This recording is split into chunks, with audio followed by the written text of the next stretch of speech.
Well, who is this guy, Scott Carson? We are talking with the real author behind the pen name today. Welcome, Michael Koryta. Is that right?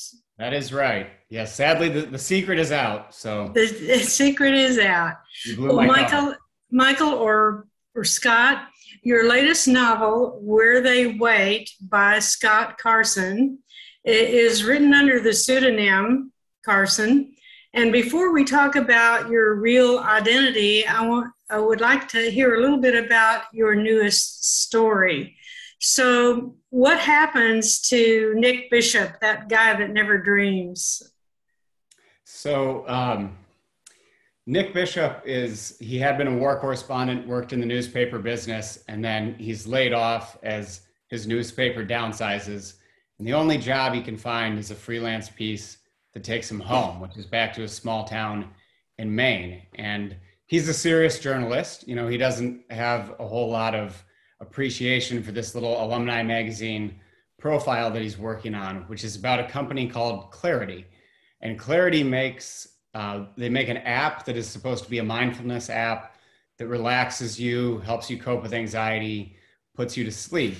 And our friend Nick Bishop, as you mentioned, has never dreamed. He's one of those rare individuals who can never remember a dream upon waking. And soon after he begins using the Clarity app, the dreams become quite vivid, to say the least. Well, and then tell us a little bit about Renee and Bob and Bryce without revealing too much.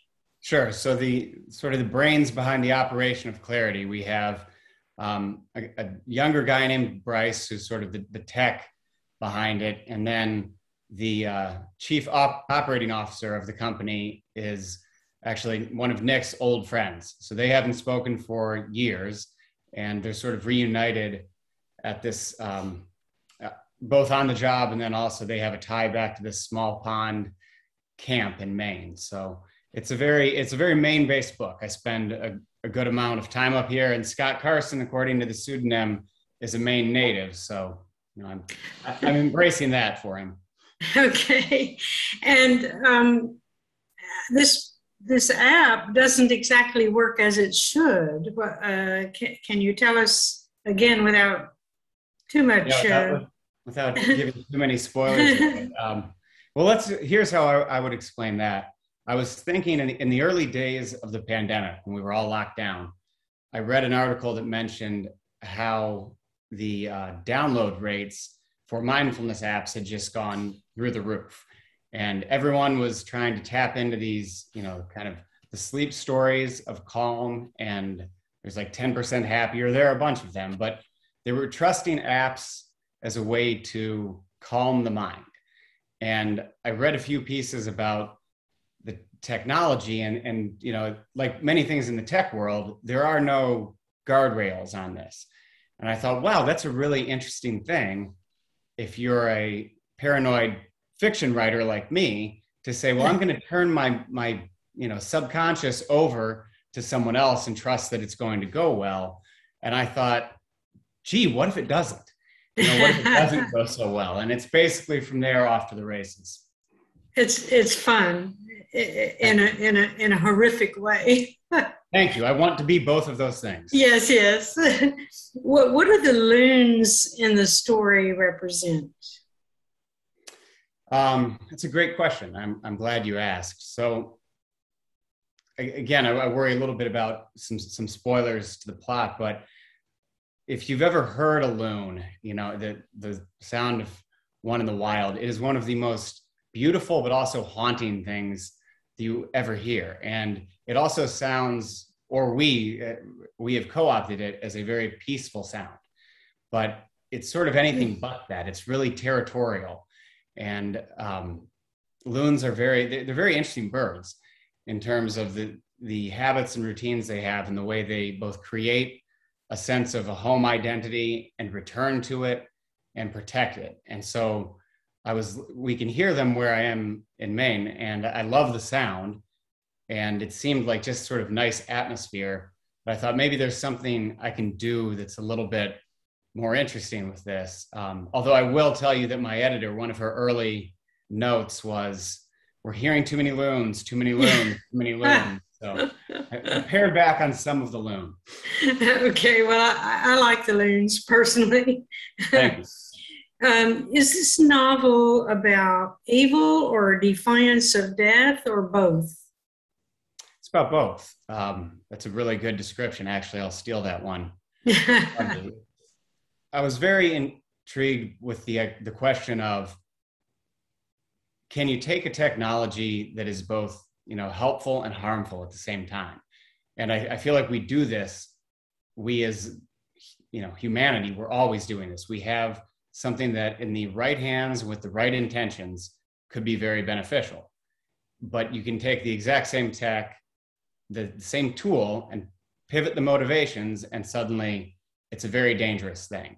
And this is the world we live in. And we've grown up with this. I was writing about it during the midst of, it's hardly done, but in the early days of this concern over the price of misinformation. And, we're reading every day, we're seeing these articles about, is Facebook, is this a good tool that helps people, or is it, actually escalating depression and spreading misinformation?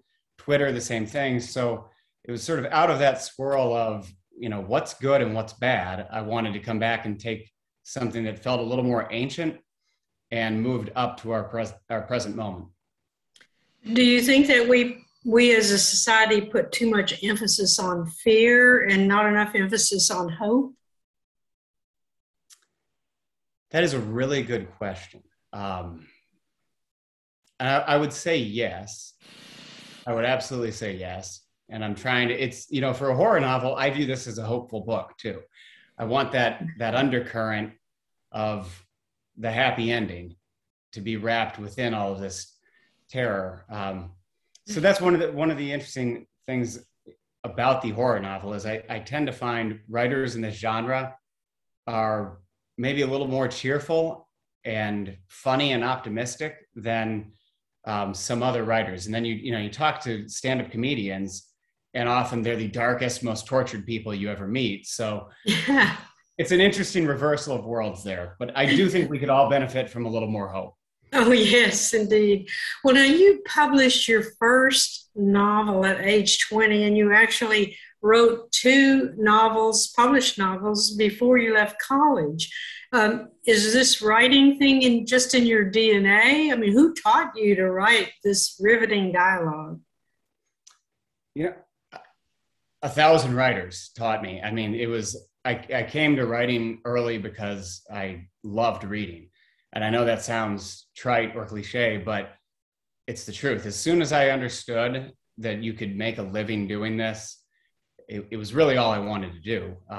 But then obviously to publish that young, you have to have some dumb luck and some people who go out of their way to help you. And I definitely had nice measures of each of those.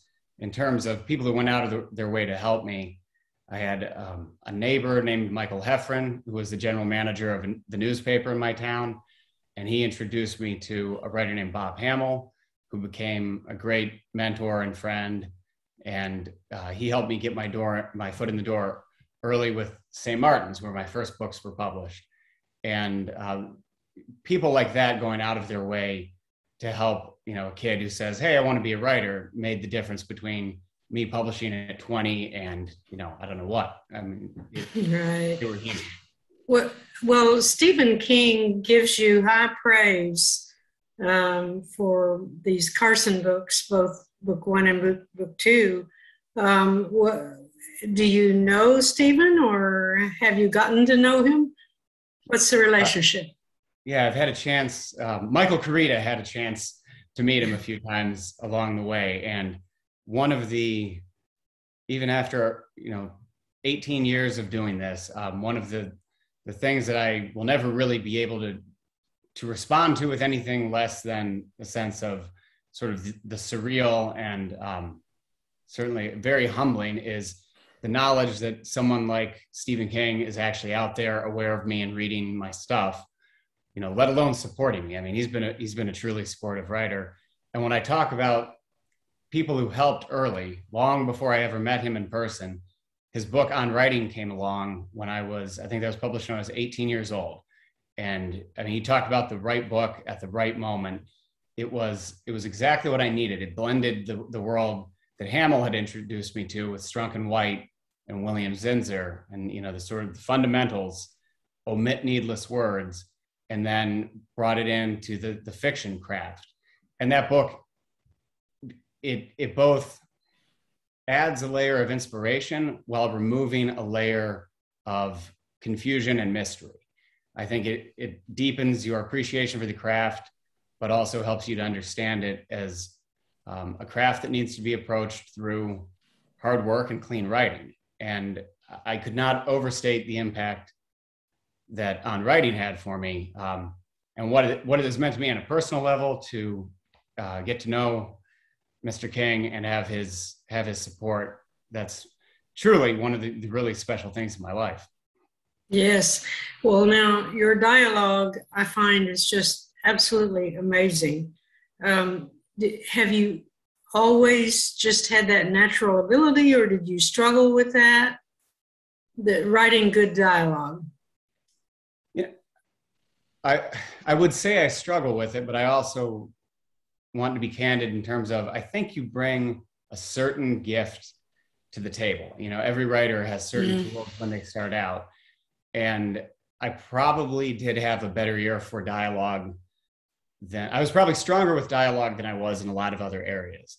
And so when I say I struggle with it, it's because I'm always trying to really, improve it. But when it's going well, the biggest indication that it's going well for me is I feel like I'm rushing to catch up. At that point, I'm a court reporter, I'm a stenographer, I'm hearing the characters speak, and I don't have any sense of putting words in their mouths. And that's when it's really fun too. That's awesome. That is awesome. Those are the good days. Good days. Well, what about the bad days? Have you ever had a day when you just thought you wanted to quit? Oh, sure. That's not an unfamiliar experience. And I try to hit a minimum word count every day, just really to keep that sort of the bad days at bay. I mean, you're going to have them, but by treating it, like a day job, you keep slogging ahead. And then also, from my perspective, the subconscious always is a little bit out in front in terms of understanding the book. And the only way I can keep feeding the subconscious is by spending enough time in the book. So I know there are days and weeks where I might be chasing the wrong direction. And I was just talking with another writer about this week. I've come to believe that the writer's best friend is the delete key. And once you really understand that the best days for the book will come through the delete key, that helps sort of free up the writer's block. You don't have that weight of everything I put down needs to be perfect because it is going to appear in the book.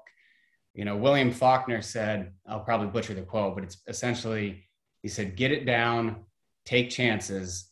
It might not be any good, but it's the only way you'll get anything good. Oh, yes. I think that's really good advice. That is good advice. And I was just going to ask you had taught journalism among some of the other jobs that you did before you became a full-time writer.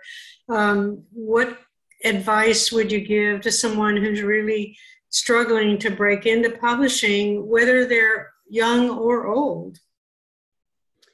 It's a really good question, and it gets harder every year. The marketplace for debut novels right now, I think, is probably more challenging than I've ever seen it. So I think you have to approach that with a true belief and faith in the idea that cream rises. And if you're doing good work, it will find a home. There are editors and agents who are searching for it, and there are readers certainly who are searching for it. And so beyond the obvious sort of platitudes of read widely and try to write something every day, I would say I found a lot of inspiration and technical help reading interviews with other writers. The Paris Review has a wonderful 3-volume set of their author interviews through the years, and there's some incredible stuff in there. I mean, there are all kinds of collections out there, but hearing other writers talk about craft, I find really helpful. And then I don't come from a creative writing background in terms of my education, but I attended a short writers conference, week-long conference at Eckerd College when I was sort of starting out. Dennis Lehane was teaching down there, the author of Mystic River, Shutter Island, among others. And the chance to sit in a room with someone like that, or a Stuart Onan, an Andre Dubus, Laura Lippman, to know that there are people like that at their level of success who are still teaching is really a special thing. And I would encourage anyone, who's interested in the craft, don't miss that opportunity. Yeah, well, you yourself have more than 14 books out, I think. So you really are an inspiration to all of us. Scott Carson or Michael Koryta, I want to thank you very much for being with us today. Thank you. This was my pleasure. I appreciate it. Scott Carson, author of Where They Wait, just out from Atria, Emily Bestler Books.